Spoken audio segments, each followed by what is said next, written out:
Este es un mensaje del pastor John MacArthur, traducido y predicado en español para el mundo de habla hispana. Romanos capítulo 7. Y estamos estudiando los versículos 14 al 25.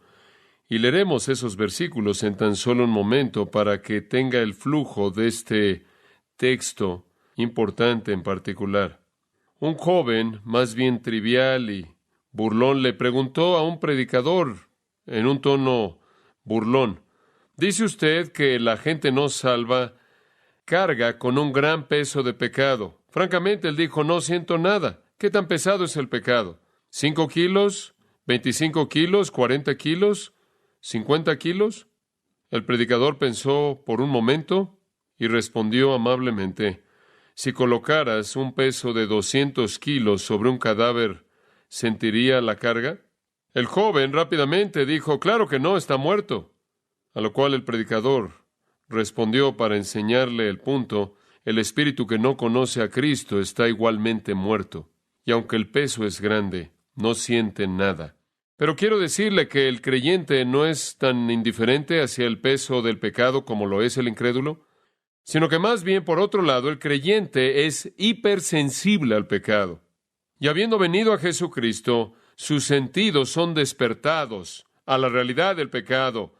Tal despertar comenzó en su salvación misma, y no es disminuida desde que Él ha sido redimido, sino que más bien continúa volviéndose intensa conforme crece y madura.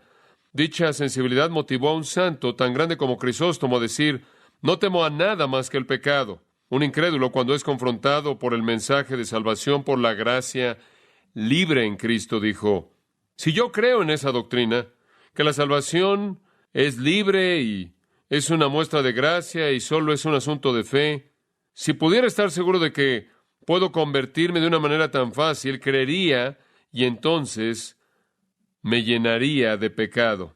A lo cual el mensajero del Evangelio respondió: ¿cuánto pecado crees tú que se necesitaría para satisfacer a un verdadero cristiano?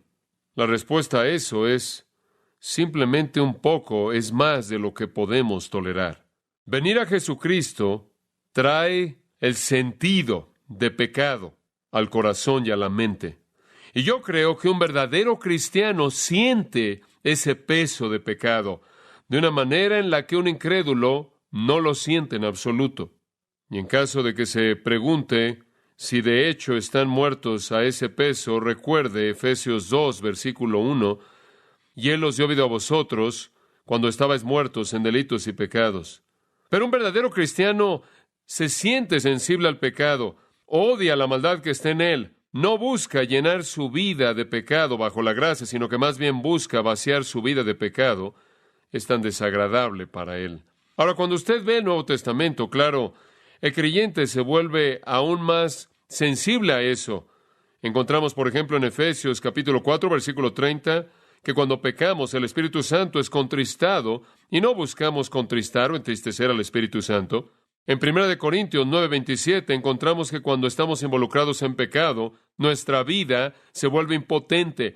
Eso es lo que hizo a Pablo decir que tengo este temor tremendo de que al predicar a otros yo mismo me convierta en alguien inútil. E inclusive el salmista dijo: la alabanza es apropiada para el recto. Como consecuencia, cuando estamos en pecado, descubrimos que inclusive somos inaceptables en nuestra alabanza a Dios, y ninguno de nosotros desea tener una alabanza inaceptable. Jeremías añadió en Jeremías capítulo 5, versículo 25, estas palabras incisivas: vuestros pecados han retenido cosas buenas de vosotros. Y ningún cristiano querría que la bendición de Dios le fuera retirada si realmente tuviera la oportunidad y la concentración de pensar en ello. Y además, el salmista en el Salmo 51, cuando fue confrontado con su propio pecado, le pidió a Dios que le restaurara el ¿qué? El gozo de su salvación. En Hebreos capítulo 12 encontramos que cuando un creyente peca, es disciplinado por Dios. En 1 Corintios capítulo 3 encontramos que cuando un creyente peca, él es estorbado en su crecimiento espiritual, de tal manera que el apóstol dice: no puedo alimentarlos con lo que me gustaría alimentarlos porque son tan carnales. En 2 de Timoteo 2:21, Pablo dice que debemos tener vidas puras para ser vasos aptos para el uso del amo, y entonces cuando el pecado está ahí en nuestras vidas, hace que nuestro servicio sea limitado e inútil. En 1 Corintios 10 y 11 encontramos que el pecado en la vida de un creyente contamina la comunión, y esa es la razón por la que el apóstol dice, antes de que vengan a la mesa del Señor, asegúrense de que limpien su propio corazón delante de Dios. También encontramos que en 1 Corintios 11:30 y en 1 de Juan 5:16, y creo que también en Santiago capítulo 1, se hace la indicación de que un creyente en pecado está en peligro de perder su vida. Por no decir nada del hecho supremo de todos los hechos, de que 1 Corintios 6 dice, ¿o ignoráis que vuestro cuerpo es el templo de Dios? En otras palabras, si usted trae su cuerpo en contacto con el pecado, está deshonrando a Dios. ¿Quién de nosotros escoge entristecer al Espíritu Santo? ¿Quién de nosotros en la profundidad de nuestros corazones, como creyentes, realmente quiere entristecer al Espíritu Santo? ¿Quién quiere tener oraciones no contestadas? ¿O desea tener una vida impotente? ¿O quiere ofrecer alabanza inapropiada? ¿Quién de nosotros, cuando realmente miramos en las profundidades de nosotros mismos como personas redimidas, escoge no disfrutar de la bendición de Dios, que no disfrute del gozo, que se le quite el gozo, que enfrente disciplina en su vida, que el crecimiento sea estorbado, que el servicio sea limitado, la comunión sea contaminada y nuestra vida esté en peligro? ¿Quién de nosotros como creyentes anhela deshonrar a Dios? Por el contrario, como dijo el salmista en el Salmo 42:1, como el ciervo o el venado, como el ciervo brama por las corrientes de las aguas, así mi alma anhela a ti, oh Dios. Y yo creo que cuando un individuo viene a Jesucristo, implantado dentro de ese individuo hay una nueva creación, una nueva naturaleza, una nueva esencia, un nuevo yo, un nuevo hombre. Y que el gran palpitar del corazón y la pasión y el clamor de esa nueva creación es un anhelo por las cosas de Dios. Y en contra de eso un resentimiento y odio hacia el pecado. Y ese de hecho es el espíritu del apóstol Pablo, conforme escribe nuestro texto, obsérvelo, comenzando en el versículo 14. Porque sabemos que la ley es espiritual, mas yo soy carnal, vendido al pecado. Porque lo que hago, no lo entiendo. Pues no hago lo que quiero, sino lo que aborrezco, eso hago. Y si lo que no quiero, esto hago, apruebo que la ley es buena. De manera que ya no soy yo quien hace aquello, sino el pecado que mora en mí. Y yo sé que en mí, esto es en mi carne, no mora el bien. Porque el querer el bien está en mí, pero no el hacerlo. Porque no hago el bien que quiero, sino el mal que no quiero, eso hago. Y si hago lo que no quiero, ya no lo hago yo, sino el pecado que mora en mí. Así que, queriendo yo hacer el bien, hallo esta ley, que el mal está en mí. Porque según el hombre interior me deleito en la ley de Dios. Pero veo otra ley en mis miembros que se rebela contra la ley de mi mente y que me lleva cautivo a la ley del pecado que está en mis miembros. Miserable de mí. ¿Quién me librará de este cuerpo de muerte? Gracias doy a Dios por Jesucristo, Señor nuestro. Así que yo mismo con la mente sirvo a la ley de Dios, mas con la carne a la ley del pecado. Ahora, ahí está un hombre en conflicto en ese texto. Un hombre en conflicto serio. Ahí está un hombre en ese texto que aborrece el pecado, que odia el pecado, que desprecia el pecado, y que ama la justicia, y que anhela la ley de Dios. Este no puede ser un hombre no redimido, porque según nuestro Señor en Juan capítulo 3, los no redimidos aman las tinieblas y odian la justicia. Este es un hombre que ama la justicia y odia el pecado. En el Salmo 119, y me voy a estar refiriendo a ese Salmo, así que le ayudaría a marcarlo en algún lugar en su Biblia. Vamos a estar ahí unas cuantas veces, pero en el Salmo 119, 104, encontramos una afirmación muy parecida en un versículo simple, y aquí el salmista, de manera maravillosa, reflexionando en la palabra de Dios, dice, a través de tus preceptos obtengo entendimiento, por lo tanto odio todo camino falso. Ahí está la esencia del hombre redimido, que anhela el entendimiento de la palabra de Dios, que anhela el cumplimiento de la palabra de Dios y que odia todo camino falso. Tomás Watson, el maravilloso hombre de Dios de la era puritana, en su libro tan importante llamado El cuerpo de divinidad, dijo esto, y cito, una señal de santificación es una antipatía hacia el pecado. Un hipócrita puede dejar el pecado, sin embargo, amarlo. Como una serpiente, cambia de piel, pero mantiene su aguijón. Pero una persona santificada puede decir que no solo deja el pecado, lo odia. Dios ha cambiado tu naturaleza y te ha hecho como una hija de un rey, toda gloriosa por dentro. Él te ha vestido de la coraza de la santidad, en contra de la cual se puede disparar, pero nunca puede ser traspasada. Fin de la cita. Entonces hay una lucha. Y yo creo que la lucha nos es presentada aquí en Romanos capítulo 7, un pasaje clásico describiendo un retrato vívido, incisivo del dolor del pecado que mora en la vida de un cristiano. Ahora necesita recordar que en el 7º capítulo de Romanos, Pablo básicamente está hablando del lugar de la ley. Y él está tratando de demostrar que debido a que él predica salvación por la gracia a través de la fe, no significa que no ve lugar para la ley.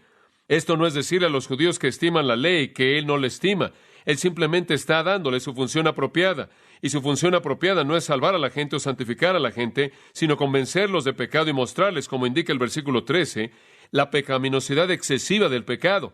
Y él está señalando que inclusive como un creyente, la ley continúa teniendo la función de demostrarle al cristiano la pecaminosidad excesiva del pecado. Cuando él ve la ley de Dios, la cual su corazón anhela cumplir, y en comparación ve el pecado en su vida, él ama la ley y odia el pecado. Ahora, en medio de este conflicto, encontramos cómo derrama el corazón el apóstol Pablo en primera persona. Yo, mí. Este es su testimonio y el nuestro también. Y el testimonio de su propia lucha espiritualmente con el pecado que mora en él es dado en 3 lamentos. Es un pasaje muy triste. Es un pasaje lleno de tristeza. Es un pasaje muy incisivo. Porque no es con frecuencia que encontramos este tipo de perspectiva de la lucha del apóstol Pablo. Y no es con frecuencia que él lo repite tantas veces. De hecho, conforme leí eso, probablemente notó la repetición del texto. Hay 3 lamentos, y los 3 básicamente dicen lo mismo. Él lamenta su situación, él llora por ella. Su corazón está triste por ella, él está quebrantado por ella. Y cada lamento tiene 3 partes. La condición en la cual se encuentra a sí mismo, la prueba de esa condición y la fuente de esa condición. Observe el primer lamento a manera de repaso. Lo vimos la semana pasada, versículos 14 al 17. La condición está en el versículo 14, porque sabemos que la ley es espiritual, mas yo soy carnal, vendido al pecado. La ley es espiritual, esto procede del Espíritu Santo. Es activada por la mente y el corazón y la voluntad de Dios. Es santa, justa y buena, dice el versículo 12. Pero yo, en contraste, no soy espiritual. La ley es espiritual y yo no soy espiritual. Ahora dice usted, ¿puede un cristiano decir eso? Sí, en una perspectiva. Esa es una perspectiva que debemos tener apropiadamente de nuestras propias vidas. No somos todo lo que debiéramos ser, ¿verdad? La ley de Dios es espiritual, pero nosotros somos carnales. No somos espirituales, somos carnales. Y aquí él está viendo la batalla, él está viendo su humanidad. Él no está hablando acerca de todo lo que es renovado en él está hablando acerca de lo que no es renovado en él. Su humanidad todavía está ahí y lo ve cara a cara. Y lo ve al rostro. Él se encuentra a sí mismo vendido bajo el pecado, él lo dice en el versículo 23. Él es llevado en cautividad a la ley del pecado que está operando en sus miembros. Él se encuentra a sí mismo todavía siendo victimizado por el pecado, aunque él es redimido. Esta es su condición de lucha. De hecho, en Filipenses capítulo 3, versículo 12, Pablo lo dice de esta manera: no que lo haya alcanzado ya, ni que ya sea perfecto, sino que prosigo por ver si puedo asir aquello para lo cual fui también nacido por Cristo Jesús. Hermanos, yo mismo no considero haberlo alcanzado ya. En otras palabras, no he llegado ahí. Pero esto hago, olvidando lo que queda atrás y extendiéndome a lo que está por delante. Prosigo a la meta, al premio del supremo llamamiento de Dios en Cristo Jesús, Señor nuestro. Lo que él está diciendo es, yo sé que no he llegado ahí, y eso es todo lo que tiene aquí en Romanos 7. Es un reconocimiento de lo que él no es una perspectiva. No es todo lo que podría ser dicho acerca de él, pero es algo que podría ser dicho acerca de él. No es todo lo que podría ser dicho acerca de mí, el decir que no soy espiritual, pero es verdad acerca de mí el decir que no soy espiritual. No he llegado a ser de manera total lo que seré, ¿verdad? Es una perspectiva no técnica, es una perspectiva, es la misma perspectiva que hizo a Pablo decir, yo soy el primero de los pecadores, 1 Timoteo 1:15. ¿Y qué es lo que usted dice que da esa perspectiva? Bueno, escuche con mucha atención. Es un entendimiento de la ley pura, santa, justa, buena de Dios. Y cuando usted se ve a sí mismo a la luz de esa ley, usted está muy consciente de cuán pecaminoso es usted. Ahora, cuando usted ve a un cristiano, que se llama a sí mismo un cristiano, y parece estar muy contento con su condición espiritual, y quieren asegurarse de que usted sepa cuán santos son y cuán piadosos son, eso no le indica a usted que de hecho son santos, sino que más bien no entienden la palabra de Dios. Esa es evidencia no de su santidad, sino una evidencia de su ignorancia de la palabra, de la ley santa de Dios. Porque entre mejor entendemos la perfección infinita de la ley santa de Dios, mejor entenderemos nuestra propia imperfección, ¿verdad? Y entonces quiero decirle que lo que tenemos en Romanos capítulo 7 no solo es el testimonio de un cristiano, sino de uno muy maduro, y uno con mucho entendimiento, y uno muy espiritual. Después de darnos la condición en el versículo 14, Él nos da la prueba en el versículo 15. Aquí está la prueba de que Él todavía no es todo lo que debería ser, que Él es carnal, porque lo que hago no lo entiendo, o no lo amo, no escojo hacerlo, pues no hago lo que quiero, sino lo que aborrezco, eso hago. Ahora esa es la prueba. La prueba de que todavía soy carnal es que estoy frustrado, porque veo la gloria infinita de la ley de Dios, veo la santidad magnífica de su estándar y no puedo vivir conforme a ese estándar. Y no estoy satisfecho con qué tan lejos he llegado, solo estoy insatisfecho por lo lejos que estoy de ese estándar. Esa es una perspectiva muy madura.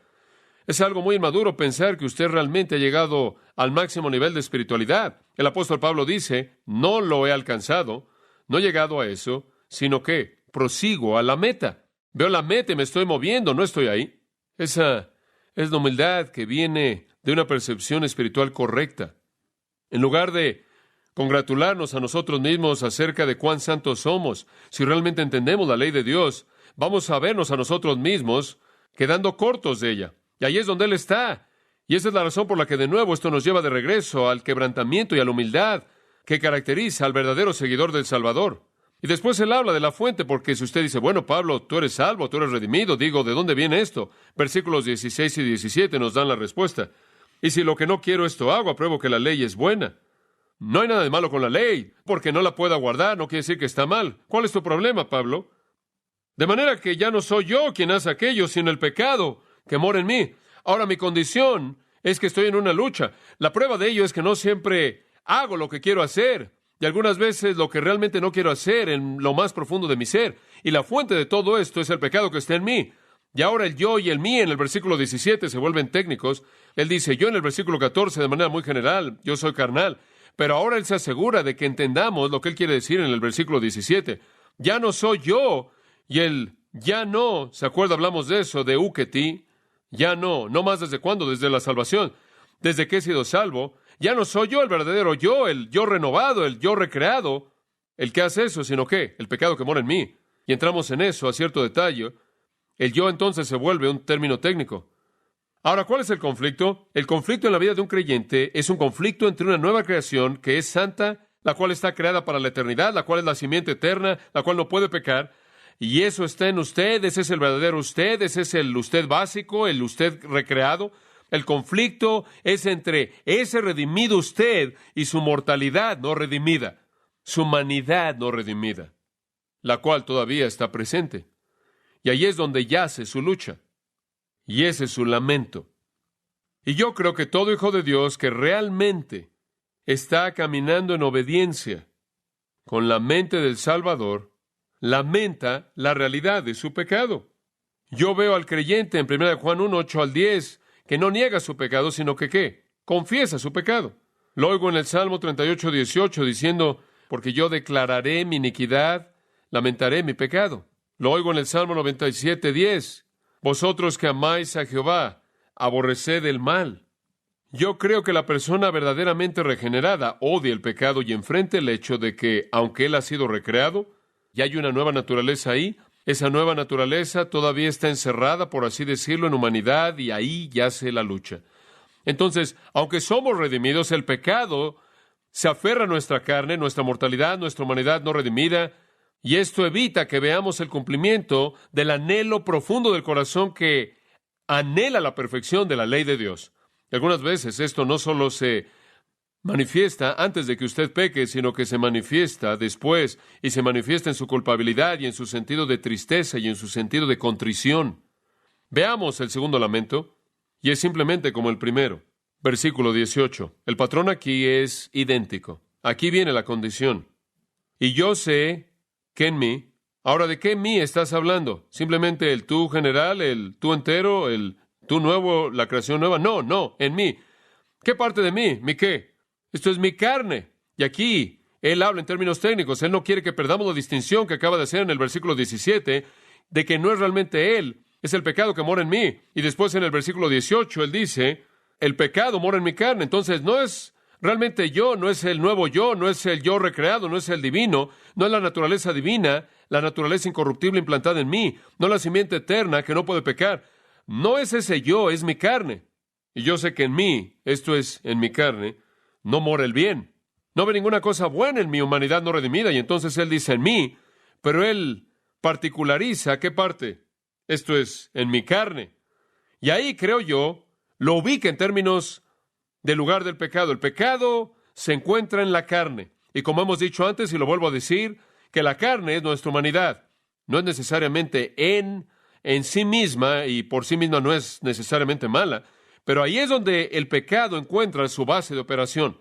Y podría expresarlo de esta manera.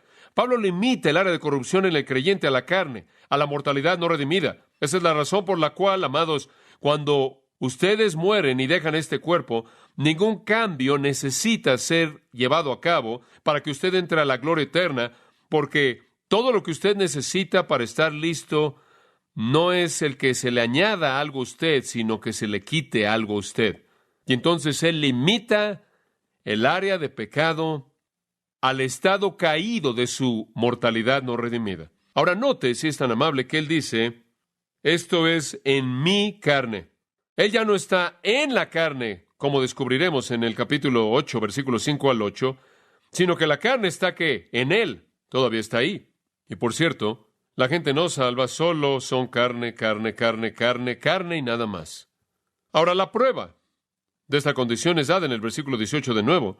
Y esta es una canción triste, y esa es la razón por la que él lo lamenta una y otra vez. Observa el versículo 18. Aquí está la prueba, a la mitad del versículo. Porque, en otras palabras, lo voy a demostrar. El querer el bien está en mí. En otras palabras, hay algo en mí que quiere hacer lo que está bien, pero no el hacerlo. Ahora, por favor, no lo malentienda aquí. Él no está diciendo, no puedo entender, no sé cómo hacer algo correcto en ningún momento, porque eso no es verdad. Sino lo que él está diciendo es, no lo puedo hacer al grado que mi corazón lo quiere hacer. ¿Se da cuenta? ¿Lo entiende? No lo puedo llevar a cabo de la manera en la que lo quiero hacer. Si usted ve su propia vida cristiana y ve el flujo de crecimiento, creo que si usted se sienta y es honesto al respecto, aunque puede ver crecimiento en su vida cristiana, usted va a tener un mayor odio hacia su pecado ahora de lo que usted tuvo mucho tiempo atrás, cuando usted estaba muy atrás en la línea del crecimiento y realmente no entendía lo serio que era el pecado. Y si usted no hubiera tenido una comprensión tan grande de la majestad y la santidad de Dios y la pureza infinita de su santa palabra, como puede ver, y así también escala su sensibilidad al pecado. Y aunque hemos sido instruidos y afirmamos de nuevo que el crecimiento espiritual involucra la frecuencia decreciente de pecado, junto con la frecuencia decreciente de pecado, hay una sensibilidad que se incrementa al pecado. Y esa es la experiencia de Pablo. La voluntad está presente en mí. El verdadero yo, en la profundidad de mi ser, anhela hacer lo que Dios quiere, pero no puedo hacer lo que yo quiero como lo quiero hacer. Y después en el versículo 19, él dice de manera semejante lo que dijo en el versículo 16, porque no hago el bien que quiero, sino el mal que no quiero, eso hago. Lo quiero, simplemente no lo puedo hacer. Y sabe una cosa, si usted mira hacia atrás, por ejemplo, en el Antiguo Testamento, y usted ve a David, y usted encontrará a David como un amigo de Dios, ¿verdad? Un cantante dulce de los salmos de Israel, un hombre maravilloso de Dios, exaltado. Jesucristo es glorificado al ser llamado el Hijo de David, ¿no es cierto? Es maravilloso, maravilloso. Sin embargo, si usted lee el Antiguo Testamento, usted no va a encontrar a ningún escritor en el Antiguo Testamento quien está más abrumado, quien muestra más tristeza, quien es más sensible a su pecado que David.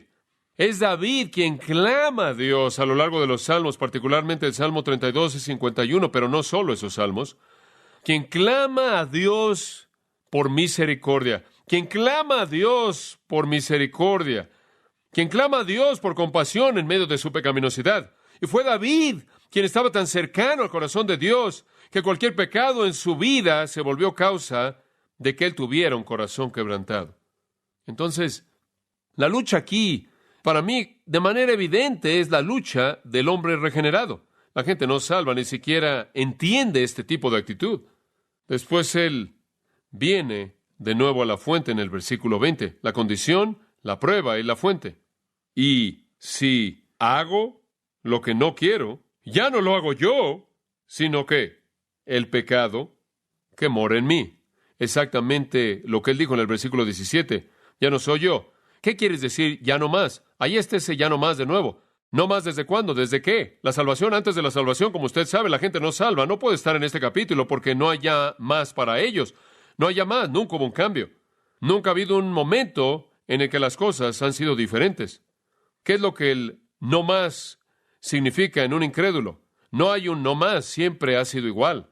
Pero desde que él es redimido, hay un no más. Y desde esa redención es no más que el yo recreado, el verdadero yo está haciendo esas cosas, sino el pecado que mora ahí. Y entonces peleamos, dice Pablo, y perdemos. Y las pérdidas parecen ser mucho más abrumadoras debido a la perfección de la ley santa de Dios. Entonces, si tan solo puedo ir hacia atrás y añadir algo a su lista que quizás han estado acumulando a lo largo de Romanos 5, 6 y 7, añada esto a su lista de resultados de la justificación por la fe. El primero que vimos en el capítulo 5 fue la seguridad. El segundo que vimos en el capítulo 6 fue santidad. Y después en el capítulo 7 vimos libertad, fruto y servicio. Y un cuarto en este capítulo es sensibilidad al pecado. Ese es un resultado de la justificación. Pablo todavía está hablando de la doctrina de la justificación por gracia a través de la fe, y uno de sus resultados es una sensibilidad incrementada al pecado. Ahora, en este punto usted podría pensar, Pablo se va a dar por vencido, y él ya presentó el punto, ¿verdad? Él es en cierta manera como yo, él profundiza en el punto, pero veamos el tercer lamento, y este es simplemente como el resto. Pero esta es una manera en la que podamos entender el punto, ¿no es cierto?, de cuán triste está él. Y por eso lo repite una y otra vez. Y aquí vienen las mismas tres cosas. Primero la condición, versículo 21. Así que, queriendo hacer yo el bien, hallo esta ley, que el mal está en mí. Ahora aquí regresamos a la misma condición. Él dice, hallo esta ley. Y mediante eso él quiere decir un principio. Él está usando la palabra ley. De nuevo, es una figura de dicción. Y entonces se queda con ese término. Está la ley de Dios, y ve otra ley, él dice, otro principio, otro estándar que demanda cosas de mí, otra ley inflexible que me lleva a la conformidad. Ve otra ley en mí, otro principio operando, otra fuente de mandamientos, otro estándar. Queriendo yo hacer el bien, el mal está en mí. Literalmente, el mal yace cerca, está a la mano, está ahí, está luchando contra todo pensamiento bueno, contra toda buena intención, contra todo motivo bueno, contra toda palabra buena, contra toda obra buena, contra todo acto bueno.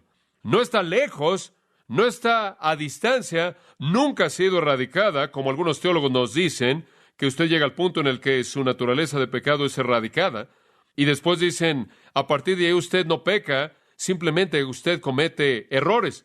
Pablo dice, está ahí, está a la mano. No es el verdadero yo, hombre, pero no está tan lejos. Y la condición es una, de nuevo, de conflicto. Y después la prueba, versículo 22.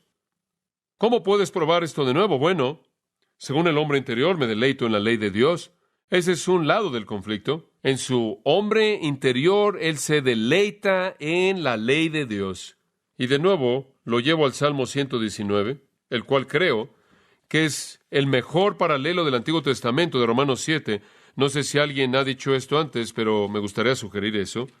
Salmo 119, 77. Vengan a mí tus misericordias para que viva. Escucha esto. Porque tu ley es mi delicia. Y bien podría ser que Pablo tenía eso en mente en ese mismo pasaje. Y cuando él dice, según el hombre interior, me deleito en la ley de Dios, él está afirmando el corazón del salmista. En el Salmo 119, versículos 111 y otros, pero simplemente ve el 111. Por heredad he tomado tus testimonios para siempre, porque son el gozo de mi corazón. De nuevo, su deleite. En el versículo 20 de ese mismo salmo hay otro. Quebrantada está mi alma de desear tus juicios en todo tiempo. ¡Oh, qué versículo tan tremendo! Mi corazón, de hecho, se quebranta ante el anhelo que tiene por tus ordenanzas en todo tiempo. ¿Y cuál es la marca del hombre verdaderamente espiritual en el Salmo 1, 2? En la ley de Jehová está, ¿qué? Su delicia, y en su ley medita de día y de noche. El hombre regenerado se caracteriza por un amor por la palabra de Dios, un amor por la ley de Dios, un deleite en esa ley, según el hombre interior. Ahora quiero que observe esa frase, según el hombre interior. Realmente dice, desde la profundidad de mi corazón, ese es el significado. Desde la parte más profunda de mí y la parte más profunda de él, el fondo de su corazón, el hombre interior, el hombre interno, el verdadero hombre interno tiene hambre y anhela y se deleita y ama la ley de Dios. El gozo más profundo, la expresión más genuina de su persona es deleitarse en la ley de Dios. Yo creo que el hombre interior o el hombre interno es esa naturaleza renovada, redimida. Y aunque Pablo le dice a los Corintios, aunque el hombre exterior se va desgastando, el hombre interior está siendo ¿qué? Renovado de día en día. 2 Corintios 4:16. Y somos fortalecidos con poder por su Espíritu, Efesios 3:16. Y el Espíritu lleva a cabo su obra en el hombre interior. Ese es el área de la nueva creación. Ese es el verdadero yo, el centro de la personalidad redimida. Pero entonces la prueba del conflicto nos lleva al versículo 23. Pero veo otra ley, otro principio. ¿Y dónde está esta? ¿En dónde está? ¿Está en qué? En sus miembros. ¿Y qué dijimos que eran los miembros? Son los factores humanos, los factores corporales, la carne, la humanidad, la mortalidad no redimida. Y su uso de los términos es completamente coherente. Entonces él ve en el versículo 23 otra ley, y esta ley no está en su verdadero yo, en su yo más profundo, su hombre interior. Está en su hombre exterior, ¿verdad? Está en sus miembros, en su humanidad. Y se rebela contra la ley de mi mente. Y la ley de su mente es lo mismo que aquello que es la ley de Dios, aquello que es el hombre interior. Entonces la mente se equipara con el hombre interior y él ve esa rebelión, esa guerra, y algunas veces él confiesa que la ley en mis miembros gana la ley de mi mente y de esta manera me lleva cautivo a la ley del pecado que está en mis miembros. Él hace una distinción muy clara. Escuchen, amados, si este fuera un incrédulo aquí, la ley de su mente estaría tan putrefacto como la ley de sus miembros, porque la mente carnal está en enemistad contra Dios. Pero su mente, la cual es su hombre interior, su yo más verdadero, su creación redimida, anhela la ley de Dios y está en guerra contra la ley de sus miembros, los cuales, claro, como dijimos, se refiere a su humanidad. Y observe de nuevo el versículo 23. A veces la batalla va en favor de la ley de sus miembros y escuche esto, lo lleva a la cautividad. Escuche, eso tendrá que ser una persona redimida, porque la gente no redimida no puede ser llevada cautiva. ¿Por qué? Porque ya están ahí. Pero cuando el pecado gana la victoria en la lucha espiritual, entonces el creyente es llevado en cautividad a ese pecado y se vuelve cautivo a ese pecado. Y entonces él vuelve a demostrar la condición en el versículo 21 y después la prueba. El conflicto entre la ley de su mente, la cual es su hombre interior anhelando las cosas de Dios, y la ley en sus miembros. Y mantenga en mente que de manera coherente a lo largo del capítulo 6, versículos 12, 13 y 19, capítulo 7, versículo 5, y a lo largo de esta parte de esto, en todos esos lugares, él siempre coloca el pecado en los miembros. Las partes corporales es a lo que se refiere. Eso no solo significa la carne, eso significa la mente, los pensamientos, las emociones, todo lo que va con nuestra humanidad. Y hay una guerra llevándose a cabo. Ahora quiero que regrese al Salmo 119, y no sé si alguna vez ha notado esto acerca del Salmo 119, pero ve al salmista teniendo la misma guerra y quiero mostrarle eso. Regresemos en donde nos quedamos, Salmo 119, 20, y quiero retomar ese gran versículo y después quiero llevarlo a lo largo del Salmo, quizás 10 o 12 versículos, y son muy breves, pero siga de cerca. Quebrantada está mi alma, es un Lenguaje muy intenso. Quebrantada está mi alma de desear tus juicios en todo tiempo. Oh, dice usted, esa es una persona espiritual con ese tipo de anhelo que quebranta su corazón por las cosas de Dios. Después ve al versículo 70. Se engrosó el corazón de ellos como sebo del orgulloso. Mas yo en tu ley me he regocijado. Vaya al versículo 81. Desfallece mi alma por tu salvación, mas espero en tu palabra. Desfallecieron mis ojos por tu palabra, diciendo, ¿cuándo me consolarás? Porque estoy como el odre al humo, pero no he olvidado tus estatutos. Me estoy secando, necesito tu ley. Desesperadamente me siento tan aislado de ella. Y aquí está este corazón anhelando la ley de Dios, versículo 92. Si tu ley no hubiese sido mi delicia, ya en mi aflicción hubiera perecido. Versículo 97 lo resume. Oh, cuánto amo yo tu ley. Todo el día es ella mi meditación. Versículo 113. Aborrezco a los hombres hipócritas, mas amo tu ley. Tan vívido. Versículo 131. Mi boca abrí y suspiré. Dices, ¿ha estado corriendo por mucho tiempo? No, porque deseaba tus mandamientos. ¿Ha experimentado usted eso? Esa es un hambre profunda por el mandamiento. Usted no duda acerca de la espiritualidad de este hombre. Versículo 143. Aflicción y angustia se han apoderado de mí, mas tus mandamientos fueron mi delicia. Versículo 163. La mentira aborrezco y abomino, tu ley amo. Versículo 165. Mucha paz tienen los que aman tu ley, y no hay para ellos tropiezo. Versículo 174. He deseado tu salvación, oh Jehová, y tu ley es mi delicia. Ahora ya para cuando usted llega al 174, usted se dice a sí mismo, este hombre es tan espiritual, tú sabes, es intimidante. Y usted literalmente se desmaya por el último versículo en el Salmo. ¿Qué dice? Yo anduve errante como oveja extraviada, busca a tu siervo, porque no me he olvidado de tus mandamientos. Dice usted, espera un momento, este hombre realmente está en la cima. ¿Qué estás haciendo al terminar así? ¿Sabe usted lo que él dice? Amo tu ley. Y al final él dice, pero me he desviado. Como puede ver, él estaba exactamente en donde Pablo estaba, ¿no es cierto? Mismo conflicto. No es diferente. Ahora regresemos a Romanos 7. ¿Cuál es la fuente?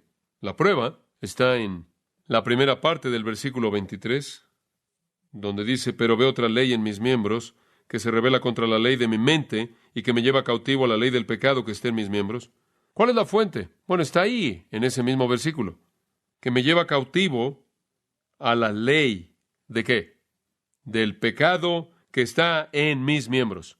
¿Por qué peca usted? ¿Por qué peca usted? ¿Porque Dios no hizo un buen trabajo cuando lo salvó usted? ¿Porque su nueva naturaleza no está completa?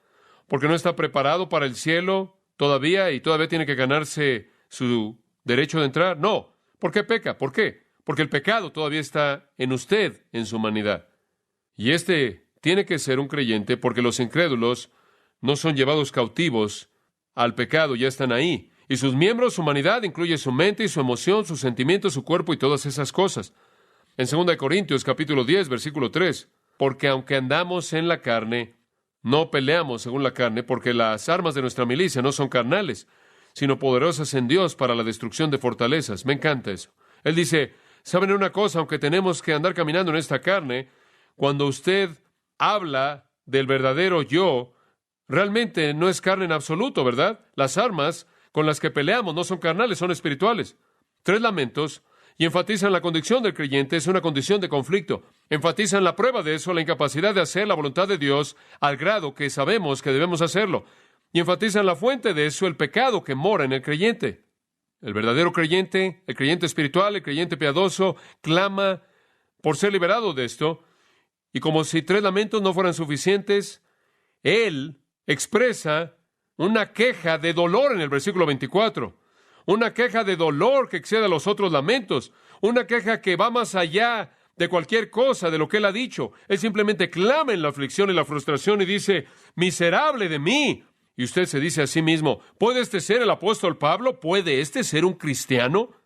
Y el comentarista maravilloso, bendecido por Dios de años y años atrás, Haldane, dice, los hombres se perciben a sí mismos como pecadores en proporción directa a su descubrimiento previo de la santidad de Dios y su ley. Y tiene razón. Este es un creyente quien dice, oh miserable de mí. Él quiere ser todo lo que Dios quiere que él sea. El salmista clama en el Salmo 6, Jehová, no me castigues en tu ira ni me reprendas en tu enojo. Ten misericordia de mí, oh Jehová, porque soy débil. Oh Jehová, sáname, porque mis huesos están heridos, mi alma está aterrada, quiere decir. Pero tú, oh Jehová, ¿hasta cuándo? Regreso, oh Jehová, libra mi alma, sálvame por causa de tu misericordia, porque en la muerte no hay memoria de ti. En el Seol, ¿quién te alabará? Estoy cansado con mi gemir. En las noches estoy en mi cama y lleno de lágrimas mi cama.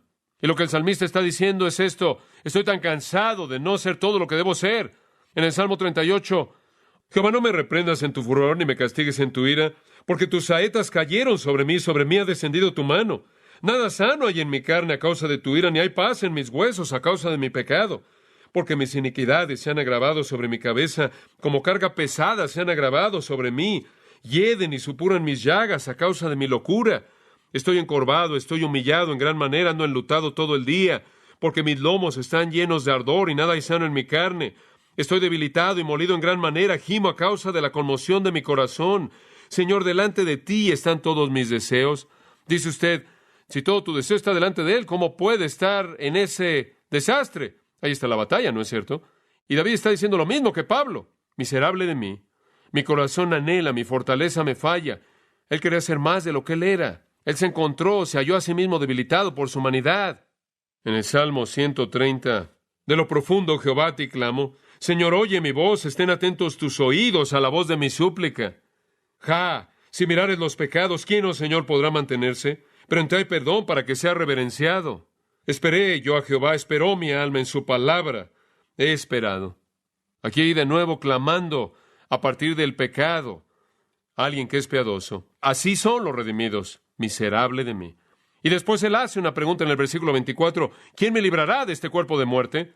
Mantenga en mente de nuevo en dónde está su problema. ¿Está en su qué? En su cuerpo. ¿Y es un cuerpo de qué? De muerte. La palabra librará es la palabra rescate. Es usada para señalar el acto de un soldado que corre a su camarada en medio de una batalla y él lo rescata del enemigo. Y el cuerpo de muerte es muy interesante. Literalmente se refiere al cuerpo que está sujeto al pecado y a la muerte.